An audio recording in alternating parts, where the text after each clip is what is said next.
প্রথমে আগুন দিল, তাতেও তাদের মন ভরেনি। এরপর বুলডোজার দিয়ে ভেঙে সেই ইসলামিক পতাকা উড়িয়ে দিল, আর সেখানে লুঙ্গি ড্যান্স। আপনি একবার চিন্তা করে দেখেন। কিন্তু এই নির্যাতন, এই অত্যাচার, এবং জামাত, শিবির, বিএনপি খুন খারাপি, দখলদারিতে ব্যস্ত, অগ্নিসন্ত্রাসে ব্যস্ত, আর জামাত তো হাত কাটা পা কাটা রক কাটায় ওস্তাদ। আর সেই সাথে প্রত্যেকটা বিশ্ববিদ্যালয় থেকে শুরু করে সকল জায়গায় আপনারা দেখবেন সব জামাতের লোক বসে গেছে। জাতীয় শোক দিবস 15ই আগস্ট উপলক্ষে আজকের এই অনুষ্ঠানে আমি প্রথমেই পরম শ্রদ্ধাভরে স্মরণ করছি সর্বকালের সর্বশ্রেষ্ঠ বাঙালি জাতির পিতা বঙ্গবন্ধু শেখ মুজিবুর রহমানকে। অত্যন্ত বেদনার সঙ্গে স্মরণ করি আমার মা বেগম ফজিলাতুন্নেসা মুজিবকে, আমার 3 ভাই, আমার ছোট মুক্তিযোদ্ধা ক্যাপ্টেন শেখ কামাল, মুক্তিযোদ্ধা লেফটেন্যান্ট শেখ জামাল, এবং ছোট্ট 10 বছরের শিশু ভাই আমার রাসেলকে, কামাল জামালের নবপরিণীত বধূ সুলতানা কামাল এবং রোজি জামালকে আমি স্মরণ করি। আমার একমাত্র চাচা মুক্তিযোদ্ধা শেখ আবু নাসেরকে আমি স্মরণ করি। একই দিনে রাষ্ট্রপতি, military secretary brigadier Jamil Uddin এবং পুলিশ অফিসার সিদ্দিকুর রহমান, তাদেরকেও নির্মমভাবে হত্যা করে আমি তাদের স্মরণ করছি। আমার মেজ ফুপুর বাড়ি আক্রমণ করে যুব নেতা শেখ ফজলুল হক মনি এবং তার আন্তঃসত্ত্বা স্ত্রী আরজুমণিকে নির্মমভাবে হত্যা করে।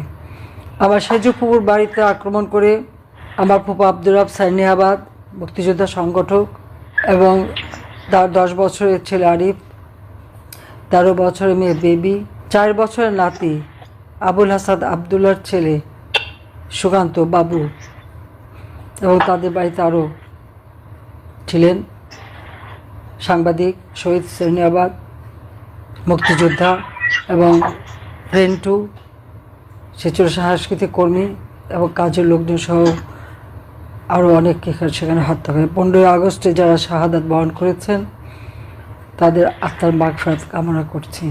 ঘাতকের নির্মম বুলেটে জাতির পিতা বঙ্গবন্ধু শেখ মুজিবুর রহমানকে হত্যা করে বাংলাদেশে স্বাধীনতার চেতনাকে নস্যাৎ করা হয়। বাংলাদেশের জনগণের যে আর্থ সামাজিক উন্নতির পদক্ষেপ বঙ্গবন্ধু নিয়েছিলেন এবং যার সুফল বাংলাদেশের মানুষ পেতে শুরু করেছিল। বাংলাদেশে মাত্র 3 বছর 7 মাস রাষ্ট্র পরিচালনার সুযোগ পেয়েছিলেন বঙ্গবন্ধু শেখ মুজিব। এই 3 বছর 7 মাস 3 দিনের মধ্যে বাংলাদেশকে একটা যুদ্ধ বিধ্বস্ত দেশ, রিজার্ভ মানি ছিল না, কারেন্সি নোট ছিল না, যুদ্ধকালীন সময়ে খেতে একটা ফসল ফলেনি, আর যা গোলায় ছিল সব পাকিস্তানি হানাদার বাহিনী জ্বালিয়ে পুড়ে ছাড়খাড় করে দিয়েছিল। 3 কোটি মানুষ গৃহহারা, তাদের ঘরবাড়ি পুড়িয়ে দিয়েছিল। 30 লক্ষ মানুষকে হত্যা করেছিল। 1 কোটি শরণার্থী ভারতে আশ্রয় নিয়েছিল। তারপর মুক্তিযোদ্ধারা অনেকে আহত। পাকিস্তানি হানাদার বাহিনী বাংলাদেশের মাঠঘাট পথ চিনত না। পাকিস্তানি হানাদার বাহিনীর আল বদর, আল শামস, রাজাকার বাহিনী গড়ে তোলে। এই জামাত ইসলামের অধিকাংশ নেতারাই এই বাহিনীগুলিতে ছিল। গোলাম আজম থেকে শুরু করে নিজামি, মুজাহিদ, কামরুজ্জামান, কাদের মোল্লা সহ মৌলানা মান্নান, আব্দুল আলিম, মৌলানা সোবহান সহ আরও অনেকের মধ্যে জড়িত ছিল। এবং এরা রাস্তাঘাট পথ দেখে দেখে গ্রামের পর গ্রাম নিয়ে যায়। শুধু তাই না, ঢাকা বিশ্ববিদ্যালয়ের শিক্ষকদের হত্যা করা, বুদ্ধিজীবীদের হত্যা করা, সব কিছু মূল হোতা কিন্তু এরাই ছিল। জাতির পিতাকে হত্যার একটাই উদ্দেশ্য, মহান মুক্তিযুদ্ধে বাঙালির যে বিজয়, সেই বিজয়কে নস্যাৎ করা, সেই বিজয়কে নস্যাৎ করে দিয়ে বাংলাদেশের স্বাধীনতাটাকেই ধ্বংস করে দেওয়া। আমি আরিয়ানা বিদেশে ছিলাম, আমরা বেঁচে গিয়েছিলাম, কিন্তু এই একদিনে যখন বাবা মা ভাই সব হারালাম, দেশ হারালাম, বিদেশের মাটিতে আশ্রয় নিয়ে থাকতে হয়েছিল 6 বছর। আর বাংলাদেশের ভিতরে এই সময় প্রতিনিয়ত হত্যা ষড়যন্ত্র চলছিল। এই হত্যা ষড়যন্ত্রের মধ্য দিয়ে অবৈধভাবে প্রথমে ক্ষমতায় আসলো মুস্তাক, 3 মাসও টিকতে পারেনি। এরপর আসলো জিয়াউর রহমান, কারণ মুস্তাক জিয়াউর রহমান খুব ঘনিষ্ঠ ছিল, এই চক্রান্তের সঙ্গে সম্পূর্ণ জড়িত ছিল বলে খন্দকার মুস্তাক নিজেকে রাষ্ট্রপতি ঘোষণা দিয়েই জিয়াউর রহমানকে সেনাবাহিনী প্রধান নিয়োগ দিয়েছিল। আর জিয়াউর রহমান সেনাবাহিনী প্রধান হয়েই সে নিজেকে রাষ্ট্রপতি হিসেবে ঘোষণা দিয়ে ক্ষমতা অবৈধভাবে দখল করে। এবং খুনি যারা আত্মস্বীকৃত, এই কর্নেল ফারুক রশিদ বিবিসিতে ইন্টারভিউ দিয়ে বলেছিল তাদেরকে আবার কে বিচার করবে, তাদেরকে ইনডেমনিটি দিয়েছিল, দায় মুক্তি। আমরা যারা 15 আগস্ট আপনজন হারিয়েছি, আমরা বাবা মা ভাই কারো বিচার পাবো না, কারো হত্যার বিচার পাবো না, মামলা করতে পারবো না। 6 বছর পর আমি দেশে ফেরার সুযোগ পেলাম যখন আওয়ামী লীগ আমাকে সভাপতি নির্বাচিত করলো। এবং 80 সালে আমি লন্ডনে যে আওয়ামী লীগকে সুসংগঠিত করেছিলাম, কাজ করেছিলাম, আর 81 সালের কাউন্সিলে আমাকে নির্বাচিত করেছিলেন। একরকম জোর করেই আমি দেশে ফিরে আসি। জিয়াউর রহমান অনেক রকম বাধা দিয়েছিল, অনেক উদ্ভট কথা বলেছিল, আমি তালপট্টি বিক্রি করে দিয়ে আসছি, দেশ বিক্রি করে দিয়ে আসছি, অনেক কথা বলেছিল। কিন্তু বাংলাদেশের মানুষ সেই দিন আমাকে আপন করে নিয়েছিল। আমার এখনও মনে পড়ে 81 সালে 17 মে যখন বাংলাদেশের মাটিতে নামলাম, আমি দেখলাম হাজার হাজার মানুষ, লাখ লাখ মানুষ সেখানে। কিন্তু 30শে জুলাই যেদিন বাংলাদেশ ছেড়ে যাই,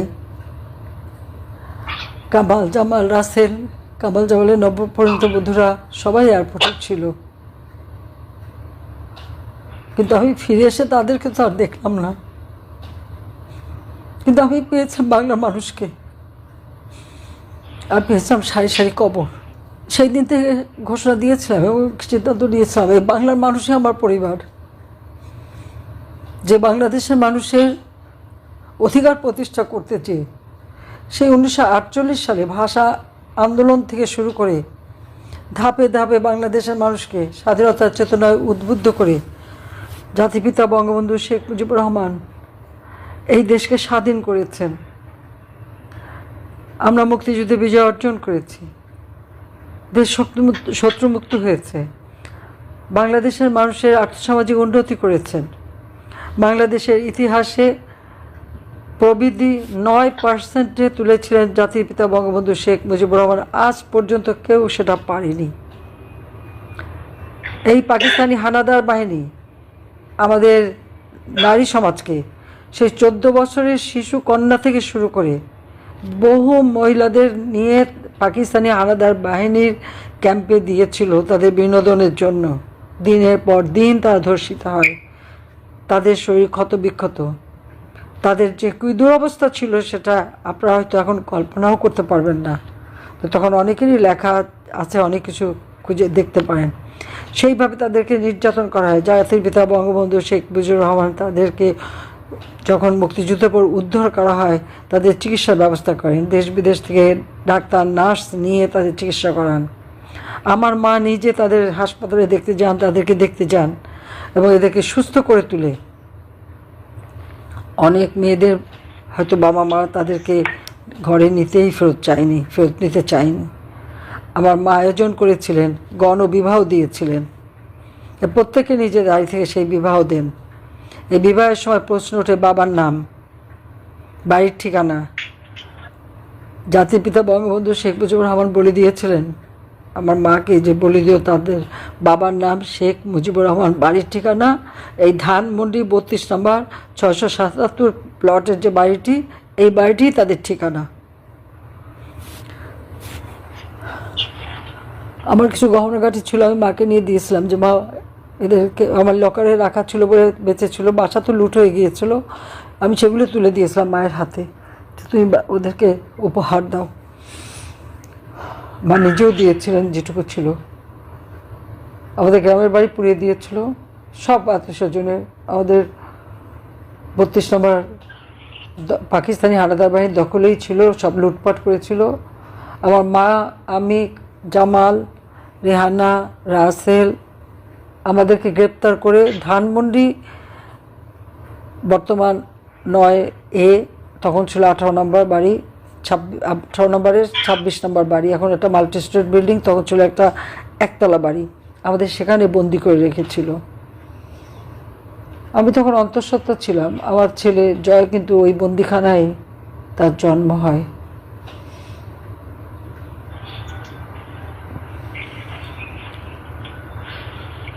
স্বাধীনতার পরে এই নারীদের পুনর্বাসন করা, আহত মুক্তিযোদ্ধাদের চিকিৎসার ব্যবস্থা এবং রাষ্ট্র, একটা বাংলাদেশকে একটা রাষ্ট্র পরিচালনা করা, রাষ্ট্র হিসেবে গড়ে তোলা এবং একটি সংবিধান উপহার দিয়েছিলেন। সেই সংবিধানের ভিত্তিতে 73 সালে একটা নির্বাচন অনুষ্ঠিত হয় এবং সেই পার্লামেন্টে যুদ্ধাপরাধীদের বিচারের জন্য আইন করা হয় এবং যুদ্ধাপরাধীদের বিচারও শুরু হয়। যদিও গোলাম আজম পাকিস্তানি পাসপোর্ট নিয়ে পাকিস্তানে চলে গিয়েছিল, তাছাড়া আরও অনেকেই পাকিস্তানি পাসপোর্ট নিয়ে চলে গেছে, তারা বাংলাদেশে বিশ্বাসই করতো না। আজকে বঙ্গবন্ধু মেমোরিয়াল মিউজিয়াম, কি অপরাধ করছে ওই বাড়িটা? ওই বাড়িটা তো আব্বা দিয়ে দিয়েছেন সেই নির্যাতিতা নারীদের, ওই বাড়িটা তো জনগণের। আমি রেহানা উত্তরাধিকার সূত্রে পেয়েছিলাম, আমরা তো বাড়িটা ভোগ করিনি, কারণ আমরা জানতাম যেটা জনগণের সম্পত্তি। আমার বাবা বলে গেছেন। আমরা বঙ্গবন্ধু মেমোরিয়াল ট্রাস্ট গঠন করে ট্রাস্টকে দান করে দিয়েছি। আর এই ট্রাস্টের মাধ্যমে অনেক নির্যাতিতা নারী, শিশু, তারপর শিশুদের শিক্ষা, আমাদের গ্রেনেড হামলায় আহত বা আওয়ামী লীগের অনেক দুস্থ নেতাকর্মী সবাইকে আমি সাহায্য করতাম, যারাই আসতো, এবং আমরা বৃত্তি দিতাম। প্রায় 1800 ছাত্রছাত্রী বৃত্তি পেত আমাদের এই ট্রাস্টের থেকে। সব বন্ধ আজকে। কতজনকে মাসে মাসোহারা দিতাম, কাউকে 10,000, কাউকে 8,000, কাউকে 9,000, বুঝে সবাইকে আমরা মাসোহারা দিতাম। এই দুস্থ যারা পঙ্গু হয়ে গেছে, বোমা গ্রেনেড হামলায় আহত, সব আজকে তারা হাহাকার করে বেড়াচ্ছে। প্রথমে আগুন দিল, তাতেও তাদের মন ভরেনি। এরপর বুলডোজার দিয়ে ভেঙে সেই ইসলামিক পতাকা উড়িয়ে দিল, আর সেখানে লুঙ্গি ডান্স। আপনি একবার চিন্তা করে দেখেন। কিন্তু এই নির্যাতন, এই অত্যাচার, এবং জামাত, শিবির, বিএনপি খুন খারাপি, দখলদারিতে ব্যস্ত, অগ্নিসন্ত্রাসে ব্যস্ত, আর জামাত তো হাত কাটা, পা কাটা, রক কাটায় ওস্তাদ। আর সেই সাথে প্রত্যেকটা বিশ্ববিদ্যালয় থেকে শুরু করে সকল জায়গায় আপনারা দেখবেন সব জামাতের লোক বসে গেছে। যাক, আমি অনেক সময় নিলাম। আমি এটুকু বলবো যে আজকে এই 15ই আগস্ট সবাই দোয়া করবেন।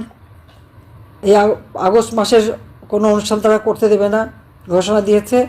আমার আবেদন, যে যেখানে আছেন, যেভাবে থাকবেন, সবাই হাত তুলে দোয়া করবেন জাতির পিতা বঙ্গবন্ধু শেখ মুজিব এবং আমার পরিবারের সব সদস্যের জন্য, যারা 15 আগস্টে শাহাদাত বরণ করেছেন। আপনারা যেখানে যেভাবে পারবেন নিজেরা একটু কালো ব্যাজ ধারণ এবং বঙ্গবন্ধুকে স্মরণ করা এবং তার জন্য দোয়া, গির্জা মন্দিরে প্রার্থনা করবেন, এটুকু আপনাদের কাছে শুধু চাই। আর স্বাধীনতা জাতির পিতা দিয়ে গেছেন, এই স্বাধীনতা আজকে শকুনের হাতে পড়ে মনে হচ্ছে যারা বাংলাদেশটাকেই খুবলে খুবলে খাচ্ছে, এদের হাত থেকে দেশকে রক্ষা করার জন্য যে যেখানে আছেন যেভাবে পারেন প্রতিরোধ গড়ে তুলতে হবে, দেশকে রক্ষা করতে হবে। এই বাংলাদেশকে আমরা উন্নয়নশীল দেশ হিসেবে গড়ে তুলব এবং উন্নত দেশ হিসেবে 2041 সালের মধ্যে গড়ে তুলে জাতির পিতার স্বপ্ন আমরা বাস্তবায়ন করব। জাতির পিতা আমাদের স্বাধীনতা দিয়ে গেছেন, দেশ দিয়ে গেছেন। আমাদের সকলের দায়িত্ব, প্রত্যেকটা নাগরিকের দায়িত্ব এই দেশকে এই শকুনের হাত থেকে রক্ষা করা। কাজে সবাই ভালো থাকেন, দোয়া করেন যা আল্লাহ রাব্বুল আলামিন আমাদেরকে যেন এই শোক সইবার শক্তি দেয়। সবাইকে ধন্যবাদ। জয় বাংলা, জয় বঙ্গবন্ধু। বাংলাদেশ চিরজীবী হোক। খোদা হাফিজ। 24 ঘন্টা পৃথিবীতে তার একটাই জিনিস, সেটা হলো একটা মোবাইল। এটাই তার মা, এটাই তার বাবা, এটাই তার আত্মীয়, এটাই তার স্বজন। মোবাইলেই হাসে, মোবাইলেই কাঁদে, মোবাইলেই আবেগ, মোবাইলেই অনুভূতি।